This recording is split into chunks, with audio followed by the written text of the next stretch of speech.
അതുകൊണ്ട് നമ്മുടെ മക്കളുടെ വിഷയത്തിൽ പ്രത്യേകിച്ച് ഇപ്പൊ വളർന്നുകൊണ്ടിരിക്കുന്ന കുട്ടികളാണ്, ഉമ്മമാര് ശ്രദ്ധിക്കുക, ഉപ്പമാര് ശ്രദ്ധിക്കുക.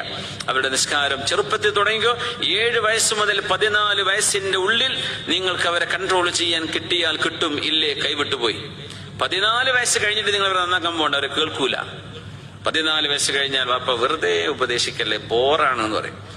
ഉമ്മ നിങ്ങളൊന്ന് നിർത്തോ, please stop nagging after me, എനിക്കൊന്ന് റിലാക്സ് ആവണം എന്ന് ഇതെന്നെ കേൾക്കുന്നു. ഇങ്ങനെ മക്കൾ പച്ചയിൽ പറയും. 14 കഴിഞ്ഞാൽ നിങ്ങൾ 7 വയസ്സ് മുതൽ അടവും അച്ചടക്കവും പഠിപ്പിച്ചു കൊടുത്തിട്ടുണ്ടോ, 14 മുതൽ 21 വരെ അവർ നിങ്ങൾ പറഞ്ഞെടുത്ത് നിൽക്കും. 21 കഴിഞ്ഞാൽ പിന്നെ കയറ് നിങ്ങൾ അവരുടെ തോളിലേക്ക് എറിഞ്ഞു കൊടുക്കണം. പിന്നെ അവർ പൊയ്ക്കോട്ടെ, നിങ്ങൾ പേടിക്കേണ്ട, അവർക്ക് വഴി തെറ്റൂല.